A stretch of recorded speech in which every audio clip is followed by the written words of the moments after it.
Hello, everybody, and welcome to another episode of The Sweet Spot. This is Travel Media Group Marketing Director and host of The Sweet Spot, Ryan Embree. Thank you so much for joining us today.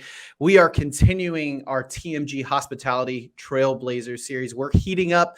We're gearing into a very, very busy summer season, but I am very excited about our guest because she's got some exciting news about a chapter for definitely a hospitality trailblazer management company out there, Remington Hospitality. So without further ado, I will go ahead and bring in Mauri Berry, Vice President of Marketing and Digital Strategy at Remington Hospitality. Welcome to the Sweet Spot, Mauri. This is your first time.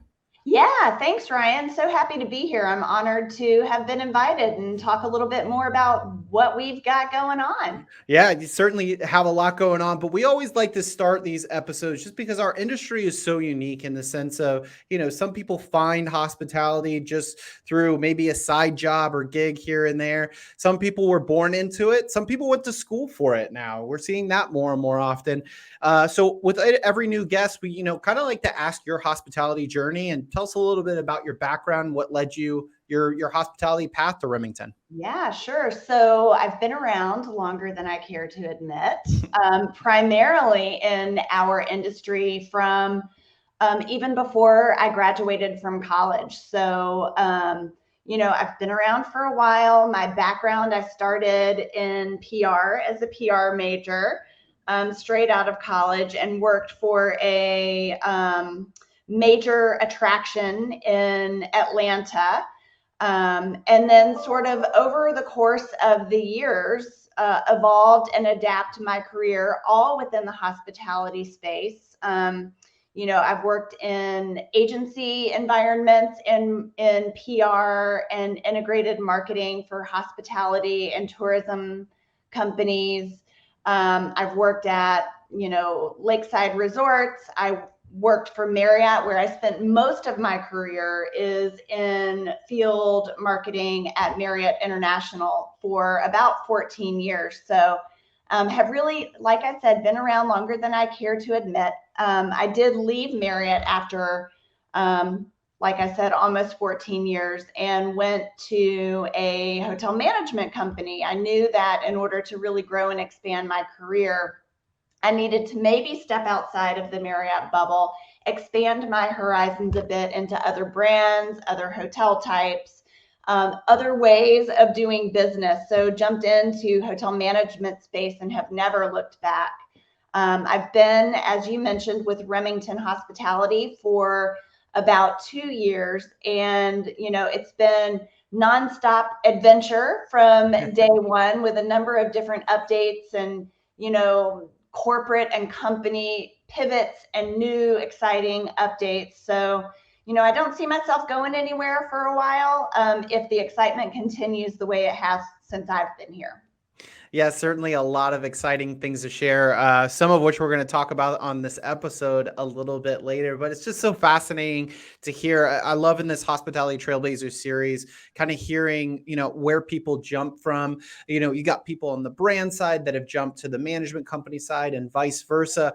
But it all kind of makes up that DNA, and having that kind of that PR background to the industry, because we're always looking for ways to kind of promote our property, but it's different doing it from the brand level and sometimes from the management company level, even though they have to align. So we'll talk about a little bit more about that, being that this is a digital marketing podcast. But before we talk about all the exciting stuff moving forward, I want to take a step back because we've really explored in this series unique perspective of digital marketing and strategy during the pandemic, and how the guest experience has really changed over these past couple of years. How critical how critical was it during that time, or is it now, to really pre-say set guest expectations? Because we talk about this all the time, because now we're in a place where guests don't know if, when they come on property, if they have to request housekeeping. They've never had to do that before, right? That's always been a part of the guest experience, from mobile check-in to what can they expect from breakfast now. So what are some ways we can connect with our guests digitally? And what are some things that Remington does online to connect with its guests? Yeah, so engaging with the guest pre-pandemic certainly was very important, but it sort of became more critical and more of a table stakes sort of play during the pandemic, to really, manage expectations, set expectations, communicate to the guest, the safety protocols and things like that that were in place during the pandemic. But then post COVID, we also continue to leverage the learnings and best practices that we learned during the COVID timeframe and are sort of adapting and evolving those best practices to the current state. So, for example, obviously we use guest messaging tools and platforms to communicate with our guests before, during, and after the stay, just to ensure that they know what to expect, to communicate things like local area updates. So, it was important before. We used it exceedingly during, and then we're sort of continuing to adapt and evolve based on customer expectations now. So it's not changing fundamentally. It's just the way that we leverage the tools are changing. In addition to the guest messaging platforms during the pandemic, we also developed an email strategy that took transactional emails a step further for our hotel guests. So what we would do is we would send customized and personalized emails to our guests from the general manager before, during, and after the stay. And they communicated things like amenities, service, or facility updates on property during the pandemic. They also talked about safety protocols, what's happening in the local area. And we really got amazing feedback, not only from the guests, which is, what we were really trying to focus on, but also the general managers felt like it was a really great additional touch point to build those relationships with our guests. So as we've come out of the pandemic, we are looking for ways, especially for our branded hotels, to sort of adapt and evolve that strategy so that we stay within brand guidelines, Yeah. but also, keep that communication open with the guest to continue to manage and exceed expectations. Yeah, I love that. That's such a unique perspective because we always think about it from the guest side, but from the employee and general manager side, you think about it, technology has really made it more possible to lessen those touch points, right? We talk about sometimes mobile check-in being this great advantage for the customer experience. They can just go right past the front desk and leave whenever they please. But the general managers who are looking to improve the guest experience or looking to see that sentiment from guests, now all of a sudden that's a touch point that's been removed. So I love that fact that you're trying to implement more of these digital touch points because that's the way that we're communicating, right? Everyone's on their phone, and the long and short of it is our guests might feel more comfortable now texting or emailing behind a phone than they would be to come to the front desk to ask for something. So super, super smart. And love to see that. And it just speaks to, again, how critical your online presence is and having a digital listening ear out there for your guests because they're wanting to communicate with you. They might not be able to do it physically anymore, but they have a lot of digital channels where you can listen. Certainly. Now, I want to fast forward to this summer, right? And we recently just released our annual TMG Spring Guest Sentiment Report. It had some incredible numbers on there, over 1.7 million reviews, 7.5 million pieces of guest sentiment feedback. This was all during the spring. We're expecting an even bigger summer. That's our busiest time to respond to hotel partners' reviews. Everything that I'm seeing, including STR data, is saying that it is going to be a huge summer for the hoteliers out there, which I'm sure a lot of people love to hear. What are you expecting, and how is your team preparing for this busy travel season? Yeah, so we are expecting a really busy summer. Across the organization, we are preparing across every discipline, right? So we have a number of initiatives in place to support the summer season. like everyone else in the industry, we continue to prioritize recruitment and retention of top talent. Yeah. Because those are the people who deliver on that exceptional guest service and create those memorable experiences. So obviously talent is priority number one, but then training that talent. So we have a dedicated brand performance team who work directly with the hotel teams to onboard, train, and support service delivery at the hotel level. So really proactively preparing the team members to put themselves in the shoes of the traveler, to really anticipate and prepare for those guest needs, and then to proactively deliver on those touch points. So operations, recruiting, HR, big focus. On the marketing and digital front, one thing that we focused on well before the summer months, we launched our very first, what we call spring cleaning week. And it's not spring cleaning in the typical sense that you would think of. It's spring cleaning as it relates to our online content. Love so this. we had a dedicated week where every single hotel would review their online content from across channels to really review, cleanse, and update our content online, to ensure that everything was accurate, that we were promoting and communicating super compelling messages, that we were highlighting our differentiators to really help set the expectation for the hotel experience for the summer. So that was a huge initiative for us back in April.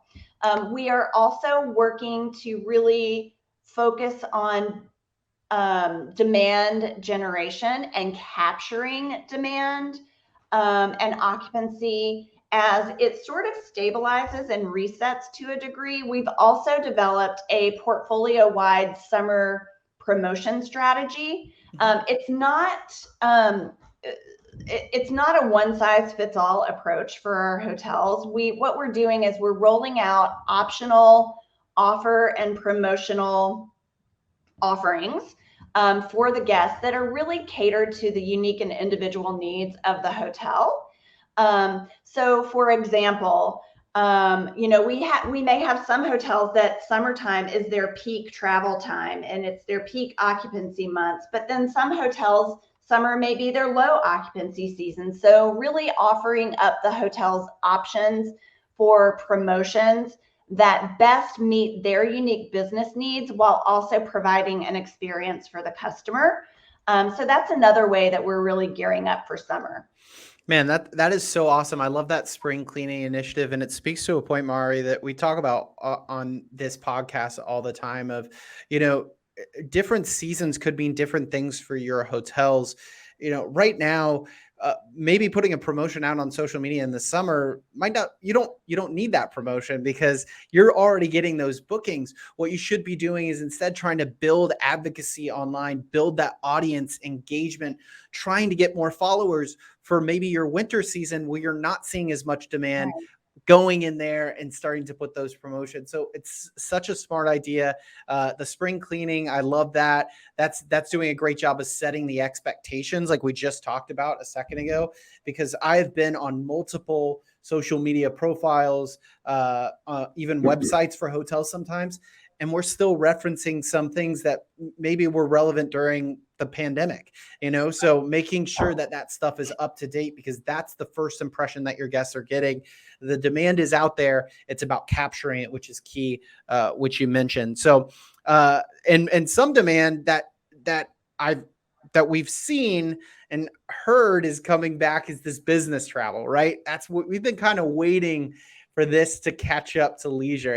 It's not there yet, but in this series, I've really been doing kind of this tallying personal poll of predictions of what industry leaders are thinking about business travel over the next coming year. And I've seen it on the wide spectrum. Some are very, very bullish about business travel coming back. Others a little bit more like we're never going to see those levels again. So what are you seeing on your end? And from a marketing standpoint, how do we target this new business travel? Because we've heard all the keywords, right? The bleisure, the new trying to target these work from home employees. So what are we doing on our marketing side to try to reach them as well? Yeah. So at Remington, we are what I would describe as realistic in our predictions with business travel. So for us, the segment is about 75% recovered to pre-pandemic, yet we're up over 30% to same time last year. So there's still room to grow, but we're growing. So our point of view is that, we're not giving up on the business transient segment, but we do recognize the fact that it has fundamentally changed. And again, to your point, we think a lot of that has to do with the phenomenon of bleisure, and where business travelers are adding leisure components to their business trip or adding business components to their leisure trip. And one thing that we've recognized is, maybe BT is not as down as we thought. It could just be that they're booking in other ways, right? Yeah. So they may not be booking through traditional BT channels. Of course they're booking direct, and that's what we really want. We want, direct bookings. Yes. But we also think that they are booking through more traditional leisure channels, like OTAs and AAA. All that being said, though, we're not giving up on the business travel segment. We continue to double down and continue to prioritize. We are gearing up now and mobilizing our teams for the 2024 BT pricing season, placing a lot of focus, a lot of manpower and emphasis on really supporting that segment, and, building it for the future. Yeah, I had another guest on this series, kind of talk about the disguised business travel and a business traveler. And I love that term because it's kind of, putting the metrics, we don't really know where the field goal, where the end zone is on this, because things have changed so much. So you're right. It's hard to kind of gauge whether we're ever going to be to that normal or pre-pandemic levels when we could be on a whole new ball field and playing field when it comes to business travel. So, all right, well, I'll keep your prediction in the realistic standpoint, but that's great to hear that there has been significant recovery there, because, when we started the series, that we were really hoping for those numbers, and now starting to see some more signals of it coming. Let's talk about Remington a little bit, because it has such an impressive portfolio, right? From Key West to California, you guys are over 100 hotels.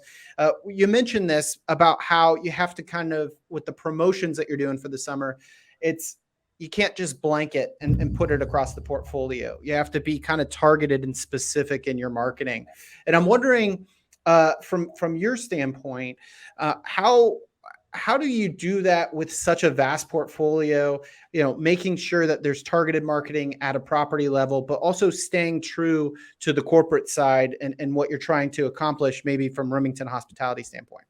Yeah. So I think that there is sort of an art and a science to supporting such a diverse and widespread portfolio, right? So I would say from the science standpoint, we have a very intentional organizational structure and deployment within the marketing and digital strategy team at Remington. So we have sort of teams within the team, if you will. We have a hotel facing, or what we like to call front of house marketing and digital team, where we have strategists that are deployed by hotel type and geography. So for example, we have three mini teams within our front of house team. We have one group that is responsible for supporting our independent and lifestyle hotels. We have one group of folks who are deployed to our branded full service hotels. We have another group that's deployed to our branded select service hotels. And then within that, they're aligned by geography to really hone in on and leverage the unique market dynamics and to really become experts in seasonality and market knowledge. But then they also align very closely with our revenue strategy teams. So hotel type deployment, independent lifestyle versus branded by geography. In addition to those front of house strategists that really get to know the hotels, the markets, and the unique segment priorities and business needs at the hotels, we also have a back of house digital operations team. And that group really supports scaling the strategies and operationalizing and executing on the tactics that the front of house strategy team develops. So that's part of the science. Of course, there are foundational strategies that we deploy for every hotel. It goes back to what we talked about earlier with content, right? Content is king. Yes. Content is where we are going to really win. Also, revenue generation through paid media. It's not there's not a huge difference in the way that we do that across geographies or hotel types. Right. Where the art comes in is we look at every single hotel as unique and individual. We look at their unique business needs. We look at their segment priorities. We look at their position in the market. And then we sort of take an enrichment and an intervention approach for every single hotel. And what I mean by enrichment is, for things where the hotel is really firing on all cylinders, they're killing it in their market space, we really lean into and leverage and really accentuate those positive things. Yep. But then no hotel is perfect, right? So we also take sort of that intervention approach as it relates to where we might need extra support, where we might need to improve our focus. And so that is really the art side of the way that we really customize and specialize our strategies for our diverse portfolio. Yeah, I absolutely love that. And it's something we preach on this podcast all the time about taking that approach of saying, say what guests love about your property and take it a mile further. And then obviously everyone knows their opportunities. Every hotel knows where they might need a little help, or this is a place online where I think makes me vulnerable to losing market share to my competition. Figure out whether it's time investment, monetary investment. If you can't do a huge renovation right now, maybe it's additional training with your staff, or at least setting an expectation of, location is a great example that we use all the time on this podcast. Nobody's going to be able to move their hotel from one location to another. But what you can do is set expectations coming into your hotel of what to expect. If parking's an issue, let people know that. I mean, people want transparency now, and they're going to be more upset if they have something that they didn't expect, rather than saying, oh, I knew parking was going to be an issue, based on what I read online about this property, and being upfront and honest. I mean, that transparency really has made its way into our industry, where guests want to know what this experience is going to be like, to the point where some hotels even have a virtual tour that you can take. You might have a guest that already knows what your lobby looks in, knows how to get to the room, all that good stuff that we used to have to explain behind the front desk before all of that technology. So let's talk about, as we mentioned before, and I think this has been just a case study on how important a digital marketing strategy. Remington Hospitality, super complex. It's a lot of layers and support of digital strategy and marketing. What about the individual hotelier, maybe even a front desk manager just getting started at an individual property? What would be some kind of initial steps, right, that they could take in order to optimize their hotel and their marketing? So I would love to say that there is like a silver bullet or some game changing innovation, right, that we can leverage. I think that it really boils down to flawless execution of the basics. Whatever, the basic is for that individual or for that hotel, right? So, you know, to your point, as they say in real estate, location, location, location. From a marketing and digital standpoint, I say content, content, content. It goes back to the spring cleaning we talked about. It goes back to, flawless execution of, reputation management and review response and being really intentional and thoughtful about that and really, prioritizing and focusing on ways that you can sort of pull through your unique differentiators in content online, on your website, even in your review response for reputation management. I think from there, it's really just sort of meeting the guest and the traveler where they are and what they want and need in that moment. Yeah, we talk to hotels all the time about a review response voice and tone, and even a social voice for your business. If you haven't already, I think a simple exercise is just take the time to write down what your voice is. What do you want to get out there about your hotel? Do you want this to be more of a kind of fun, leisure vacation vibe voice, or do you want a more business buttoned up look on your online presence? Consistency is key there as well. That has to match the content. Otherwise, again, that inauthenticity comes through on that. And I think in this digital age, guests more than ever are really good at kind of seeing through that authenticity of a business. For sure. Now, one of the biggest headwinds that we mentioned before is staffing, right? I think AHLA just put out 82% of hoteliers are still in some capacity struggling with staffing. It was just an absolutely incredible stat. It really is a crisis right now in our industry. Now, checking Remington Hospitality out online, and following some of your social media accounts, I continue to see where passionate people thrive.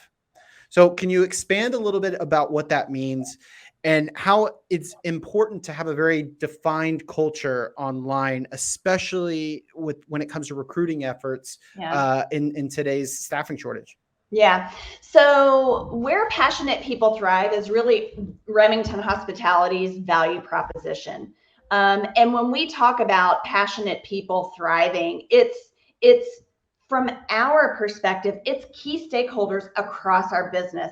Obviously, it's, hotel guests, of course. We want our hotel guests to thrive when they're staying with us. We want our owners to thrive with their investments. But really the way that you drive happy guests and the way that you create value for your owners is through thriving associates, through passionate associates who are really dialed in and really aligned on what the overall mission is. And we feel as though being the place where passionate people thrive is really our value proposition across all the segments, but especially with our associates. Even before the pandemic, we recognized that the way that we were perceived outside of the company and also inside the company might not have been all that fabulous. So back in 2019, we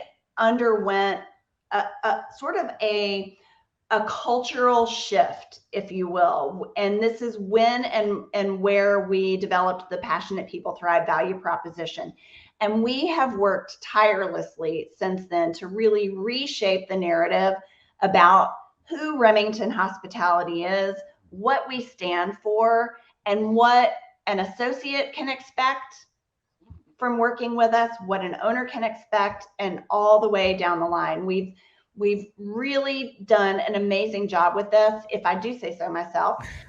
Our current Glassdoor rating, if you check it out today, it's a 4.3 on door. I think that is indicative of the tireless work that we've really put into cultivating an environment of passion and thriving. And what does thrive mean really in the space? I think it really means, stepping up and out of the status quo, and really firing on all cylinders and really driving the business above and beyond what meet expectation means to really exceeding expectations. And so, I think that we've done a really good job. Certainly, success is never final, and there's always more work that can be done. But we're really proud of the culture that we've created, and we'll continue to really prioritize that. Prioritize being the place where passionate people thrive. Yeah, that's awesome. I mean, it's an incredible story, and the fact that there's a story behind that, I think is really, really cool to hear. And you mentioned Glassdoor, which in hospitality, that's an impressive feat. I talk about all the time on this podcast how associates and employees, they also have a look into what a hotel's like based on your online reviews. And with you guys having such a great prioritizing your portfolio's reputation, that's only going to serve you for recruiting efforts. Because if you ever want to see, hey, what a day in the life, what are guests saying to you behind the front desk, go to our TripAdvisor, go to our Google, and see all the 4 and 5 stars about how we're making people's lives, and how we're making people thrive, right? As what you guys are saying. But from one monumental shift to another, let's talk about this Let's talk about this Remington Hospitality rebrand, right? Congratulations to you and your team on this. I've been seeing it all over my LinkedIn, all over publications.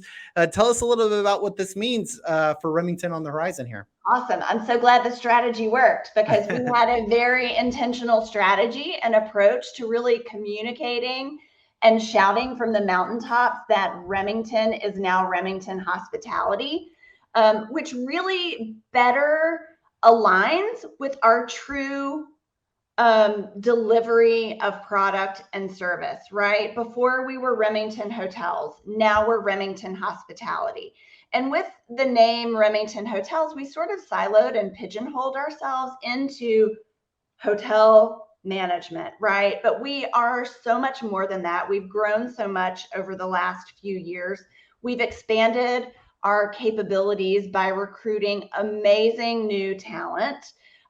We've expanded our management footprint.